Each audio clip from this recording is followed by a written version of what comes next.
Hello বন্ধুরা, আমার নতুন ভিডিওতে আবারও তোমাদের স্বাগত। আর আজ আমি পালসার 220 নিয়ে বেরিয়েছি। আমি যাচ্ছি এখন হারিট কুইনান। চলো তার আগে গ্লাভসগুলো পরে নেওয়া যাক, তারপরেই আমরা গাড়ি স্টার্ট করে রাস্তা দিয়ে রওনা দেব।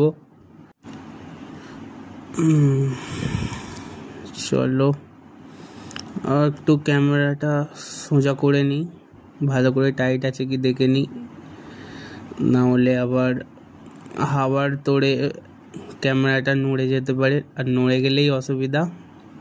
গাড়ি চালাতে চালাতে পড়ে গেলেই অসুবিধা খুব। চলো যাওয়া যাক, আস্তে আস্তে বেরোনো যাক। বাদ বাকি তোমরা সবাই লাইক করো আমার ভিডিও।